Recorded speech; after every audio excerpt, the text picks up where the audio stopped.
kita ulangin. Sorry. Ya, Bismillahirrahmanirrahim. Assalamualaikum warahmatullahi wabarakatuh. Selamat malam teman-teman. Pertama-tama, marilah kita panjatkan puji dan syukur atas kehadirat Allah Subhanahu wa Ta'ala yang telah memberikan kita nikmat sehat sehingga kita dapat belajar pada malam hari ini. Untuk topik kuliah pada malam hari ini yaitu dinamika perilaku manusia. Saya di sini sebagai moderator yang akan memandu jalannya diskusi pada malam hari ini. Adapun kelompok saya yaitu Feni Tri Rahayu, Nadia Paputungan, Angga Pahriana Sofyan, Elsa Septia, dan saya sendiri Tita Triani. Marilah untuk pemateri pertama akan disampaikan oleh Saudari Feni Tri Rahayu. Kepada Saudari Feni, saya persilahkan.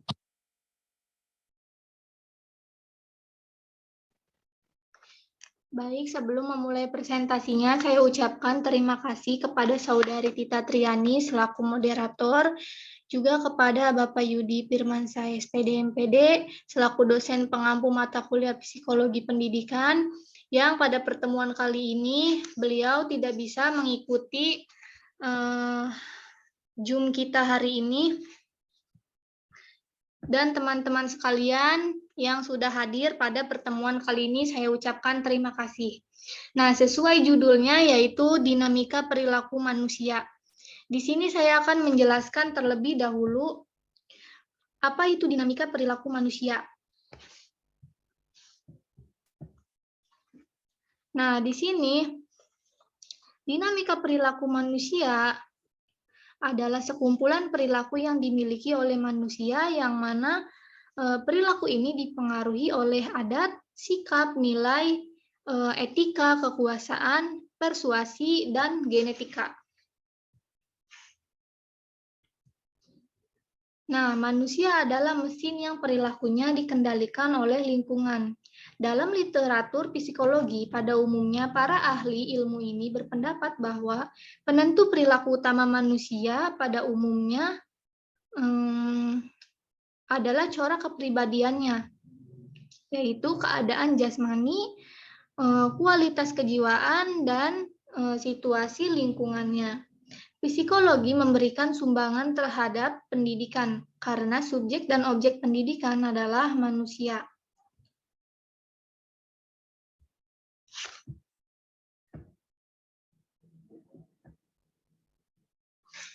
Nah, kemudian ada pun yang dimaksud dengan perspektif psikologi, yaitu sebuah cara pandang atau model analisis terhadap perilaku atau proses mental organisme dalam dunia pendidikan. Nah, perspektif ini dalam psikologi dapat dibagi menjadi beberapa bagian, yaitu di sini antara lain yang pertama ada perspektif biologi. Perspektif biologi yaitu sebuah pendekatan psikologi yang menekankan kepada berbagai peristiwa yang berlangsung dalam tubuh mempengaruhi perilaku, perasaan, dan pikiran seseorang. Perspektif biologis ini memunculkan adanya psikologi evolusi, yaitu suatu bidang psikologi yang menekankan pada mekanisme evolusi yang membantu menjelaskan kesamaan di antara manusia dan kognisi, perkembangan, emosi, praktek-praktek sosial, dan area-area lain dari perilaku. Kemudian yang kedua adalah perspektif behaviorisme. Behaviorisme ini yaitu suatu pendekatan psikologi yang menelaah cara lingkungan dari pengalaman yang mempengaruhi tindakan seseorang. Nah, penganut behaviorisme ini menaruh perhatian kepada peranan penghargaan atau yang biasa kita kenal dengan istilah reward. Nah, maupun hukuman dalam mempertahankan atau mengurangi kecenderungan munculnya perilaku-perilaku tertentu. Kemudian di sini juga ada perspektif humanistik. Perspektif humanistik, menurut pandangan humanistik, manusia adalah makhluk yang aktif dalam merumuskan strategi transaksional.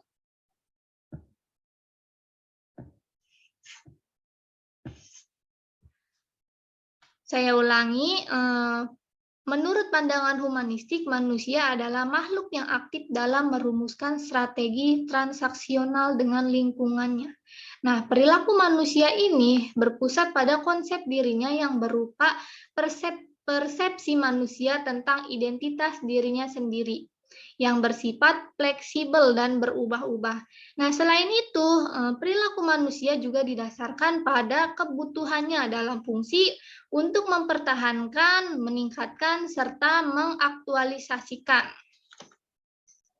Nah, perspektif ini memandang kekuatan motif utama individual adalah kecenderungan ke arah pertumbuhan dan aktualisasi diri. Manusia memiliki potensi yang memiliki kebutuhan dasar untuk mengembangkan potensi sampai penuh. Kemudian di sini juga ada perspektif kognitif, yaitu suatu proses perkembangan kognitif yang merupakan proses genetik. Proses genetik itu yang didasarkan pada mekanisme biologis atau perkembangan sistem syarafnya. Nah, tujuan aspek kognitif ini berorientasi pada kemampuan berpikir yang mencakup kemampuan intelektual yang lebih sederhana, yaitu mengingat sampai pada kemampuan memecahkan masalah. Mungkin itu saja yang dapat saya paparkan. Selanjutnya saya serahkan kembali kepada moderator. Baik, terima kasih kepada Saudari Penny yang telah memaparkan materi. Untuk materi yang selanjutnya yaitu akan disampaikan oleh saya sendiri. Bisa di next PPT-nya.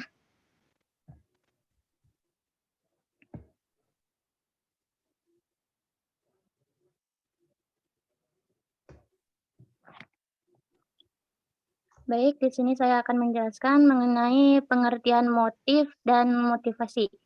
Apakah suara saya sudah terdengar?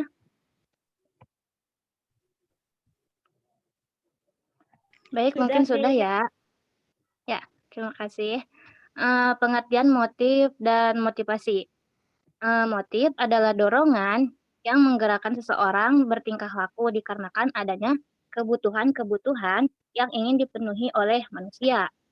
Sedangkan motivasi adalah dorongan psikologis yang mengarahkan seseorang ke arah suatu tujuan.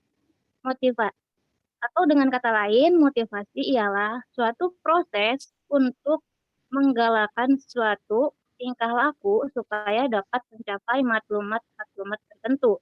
Contohnya, Tina memiliki motif untuk memperoleh ranking 1, sehingga untuk mencapai keinginan ranking 1, dia harus giat belajar.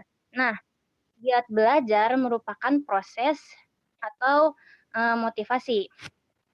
Jadi, motivasi merupakan tindak lanjut dari sebuah motif.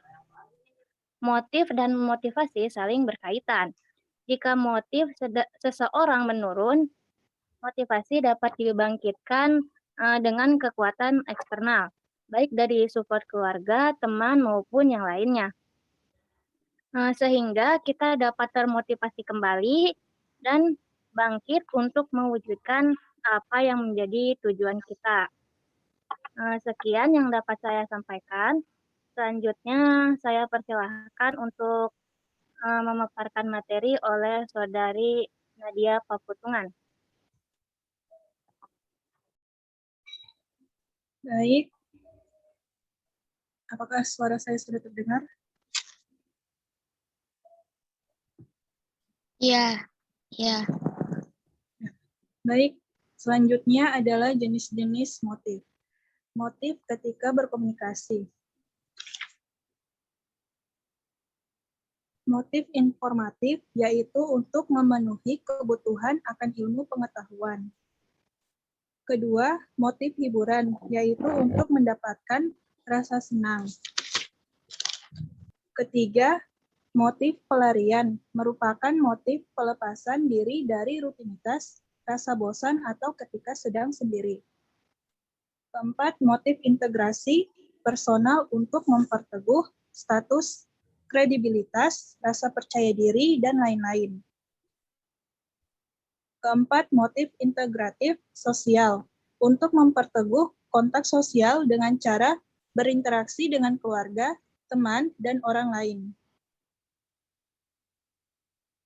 Selanjutnya, motif primer dan sekunder. Motif primer adalah motif dasar bersifat naluriah, meliputi dorongan fisiologis dan dorongan umum, serta motif darurat. Motif sekunder yaitu motif yang disyaratkan secara sosial, dipengaruhi oleh tingkah peradaban, adat istiadat, dan nilai-nilai yang berlaku di masyarakat. Sekian, saya kembalikan kepada moderator. Baik, terima kasih kepada Saudari Nadia. Untuk materi selanjutnya akan dibahas oleh Saudara Angga Pahriana Sofyan. Baik, terima kasih kepada Saudari Tita yang sudah saya selanjutnya akan membacakan tentang motif menurut Woodward dan Marquis. Di sini ada motif atau kebutuhan organis, motif darurat, motif objektif, dan poin kedua ada motif berdasarkan jalannya. Ya.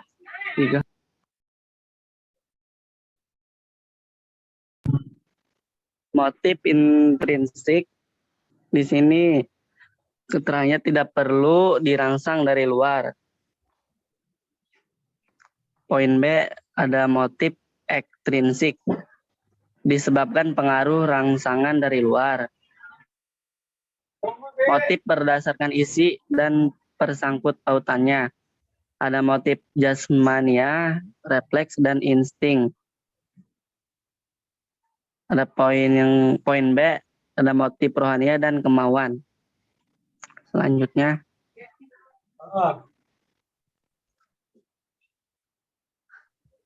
Di sini ada pengukuran motif, ada 8 poin. Yang pertama, durasi kegiatannya. Yang kedua, ada frekuensi kegiatannya. Yang ketiga, ada persistensinya atau ketetapan atau kelekatannya. Poin yang keempat, pengabdian dan pengorbanan untuk mencapai tujuan. Poin yang kelima, ada ketabahan, keuletan, dan kemauannya. Poin yang keenam, ada tingkatan aspirasinya. Poin yang ketujuh, ada tingkatan kualifikasi dan prestasi yang dicapai kegiatannya. Poin yang kedelapan, ada arah sikapnya terhadap sasaran kegiatannya. Baik, selanjutnya akan saya kembalikan lagi ke moderator untuk slide berikutnya. Baik, terima kasih Saudara Angga Pahriana Sofyan. Untuk materi berikutnya akan dijelaskan oleh Elsa Septia. Tetapi Elsa Septia ada kendala sehingga untuk materi berikutnya akan disampaikan oleh saya sendiri. Baik, memilih dan konflik. Definisi memilih merupakan menentukan atau mengambil sesuatu yang dianggap sesuai dengan kesukaan.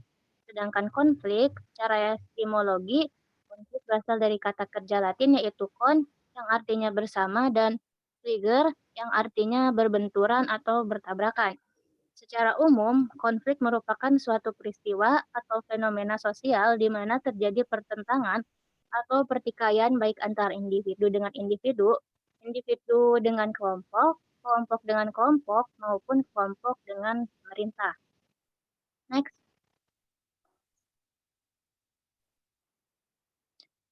Ada beberapa penyebab yang bisa menyebabkan terjadinya konflik sosial dalam kehidupan masyarakat. Penyebab konflik yaitu yang pertama ada perbedaan antar perorangan, dapat berupa perbedaan perasaan, pendirian, atau pendapat, perbedaan kebiasaan dan perasaan dapat menimbulkan kebencian dan amarah sebagai awal timbulnya konflik. Yang kedua ada perubahan yang terlalu cepat. Konflik sosial bisa terjadi dampak dari revolusi atau perubahan sosial yang terlalu cepat di masyarakat. Konflik adalah salah satu penyebab perubahan sosial yang cepat di atas. Mungkin Sekian yang dapat kelompok kami sampaikan.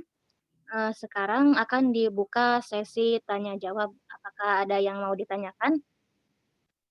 Yusi mau bertanya. Ya, silakan Yusi.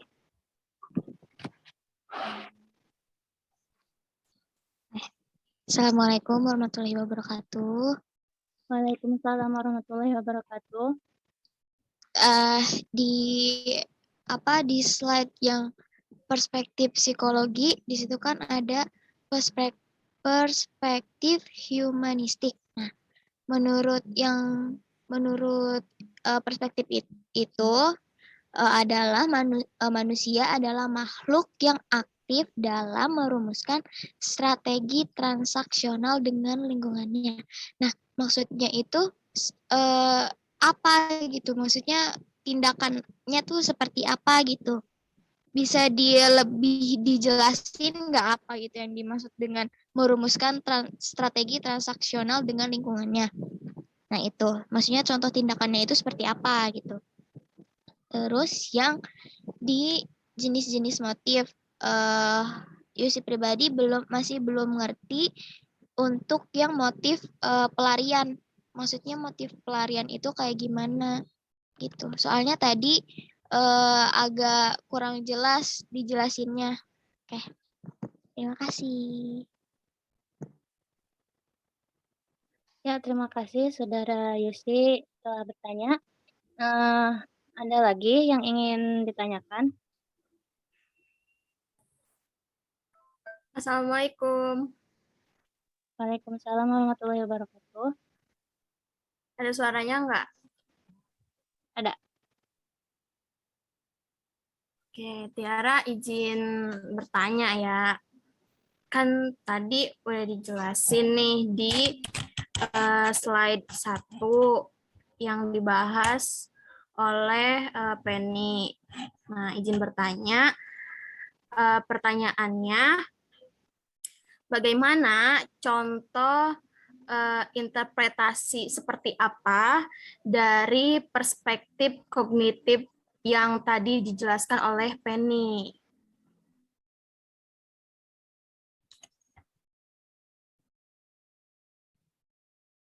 Udah? Sudah, ya. Baik, terima kasih Saudari Tiara telah bertanya. Oke. Apakah ada yang mau ditanyakan lagi, teman-teman?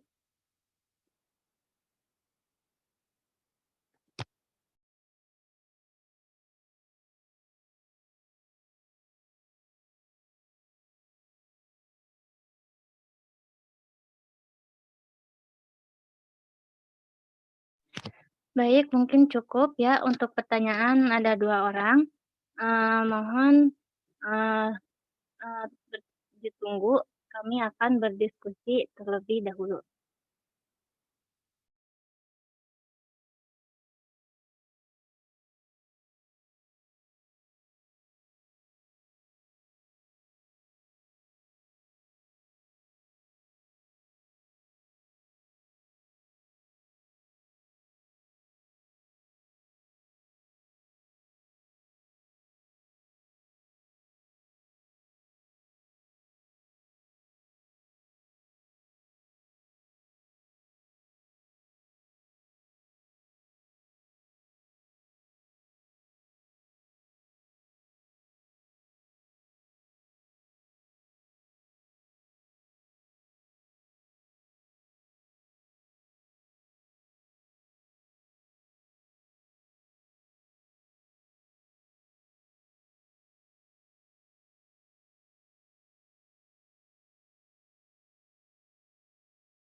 Moderator, izinkan saya menjawab pertanyaan dari Saudari Tiara.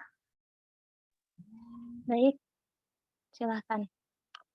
Ya, jadi tadi yang diminta Saudari Tiara adalah contoh ya, sama aja contoh gitu. Contoh interpretasinya itu bagaimana gitu dari perspektif kognitif ini. Nah, misalnya contohnya begini. Misalnya pada perspektif ini interpretasinya itu menggunakan analogi antara pikiran dan komputer, yakni informasi. Nah, informasi ini yang masuk diproses dengan berbagai cara gitu. Pertama dipilih dulu, terus kemudian dibandingkan dan dikombinasikan lagi dengan informasi yang lain. Informasi yang lain maksudnya itu yang telah ada di dalam memori kita gitu.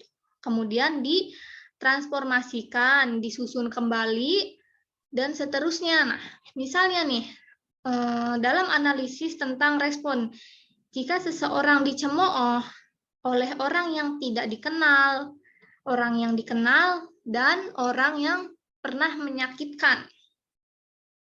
Nah, respon terhadap cemoohan orang yang tidak dikenal itu responnya cenderung lemah atau tidak diabaikan gitu.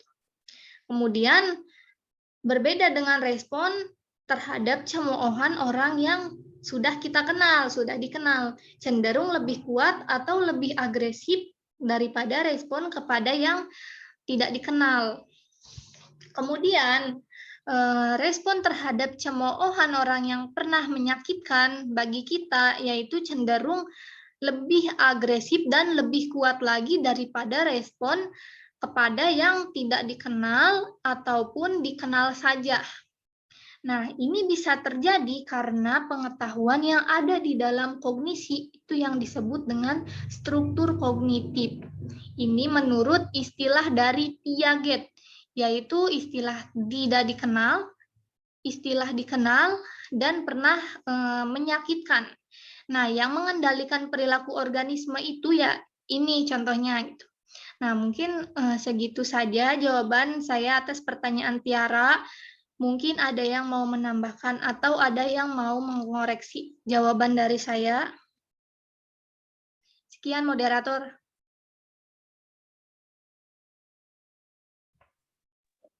Baik, dari Tiara, Kita apakah ya? kita izin menyanggah. Ya, Tadi silahkan. kan udah dijelasin ya, jawabannya itu tuh dan ngerti. Nah, ada beberapa yang tadi dicontohkannya itu kan apa tadi Pei, cemooh. Ya, soal cemoohan. Nah, cemooh itu.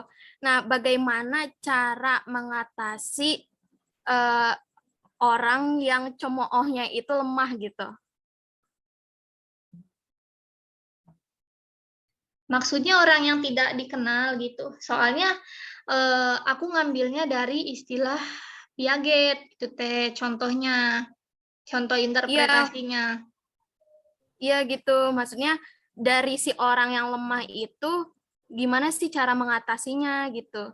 Kan tadi udah dijelasin selagi kita kenal terus kita cemoohnya, tak-tektoknya itu enggak menyakiti satu sama lain kan masih enak tuh. Nah, ini bagaimana kalau misalkan tadi kan nggak kenal terus juga ada ketersinggungan dari satu pihak gitu.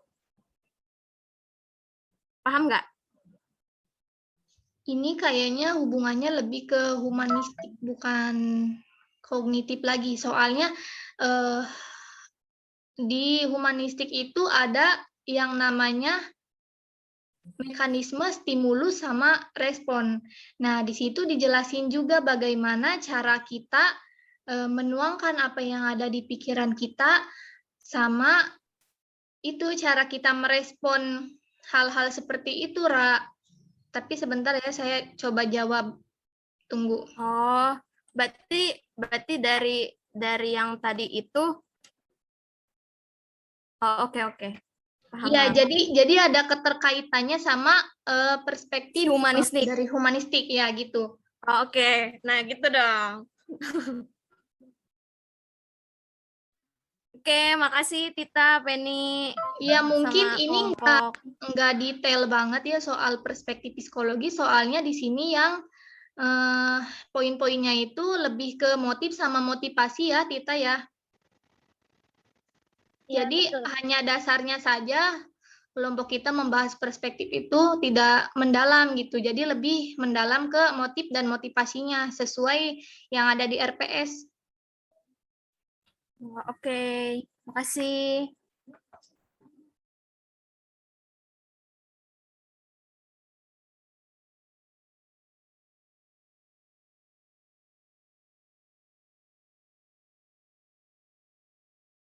Baik, untuk pertanyaan Yusi akan dijawab oleh Saudari Nadia. Baik, terima kasih moderator. Nah, tadi kan Yusi bertanya tentang maksud dari motif hiburan itu ya. Nah, tadi pertama kita menjelaskan dulu tentang tadi udah bentar dulu. dijelaskan sama Motif apa, Nat? motif hiburan. Pelarian. Pelarian. Oh, bentar.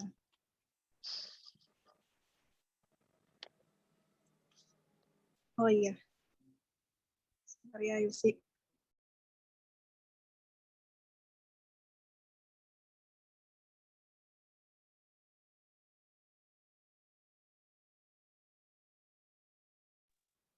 Nah, ya, jadi sebelumnya tuh motif itu kan adalah dorongan yang menggerakkan seseorang bertingkah laku dikarenakan adanya kebutuhan-kebutuhan yang ingin dipenuhi oleh manusia. Nah, motif pelarian itu merupakan motif pelepasan diri dari rutinitas, rasa bosan, atau ketika sedang sendiri. Jadi maksudnya di sini dalam hal ini ketika seseorang itu mempunyai kesibukan sehari-hari, pasti seseorang itu membutuhkan pengalihan dari masalah atau kesibukan sehari-harinya dengan mencari pelarian atau hiburan untuk dirinya sendiri gitu. Seperti ya, Yusi, ngerti? Ya, seperti itu Yusi. Sip. Kasih. Ya, sama-sama. Satu lagi. Moderator izin menjawab satu lagi pertanyaan dari Yusi. Baik, silakan Saudari Penny. Ya, jadi bukan lebih ke pengertiannya ya, soalnya di sini menurut pandangan, Yusi, menurut pandangan ya. Menurut pandangan humanistik itu seperti yang dijelaskan saya tadi kan ya. Nah, pertanyaan Yusi, pengertiannya bahwa contoh tindakan manusia yang merumuskan strategi transaksional. Contohnya seperti ini. Sebentar. Nah, perspektif humanistik ini kan disebut juga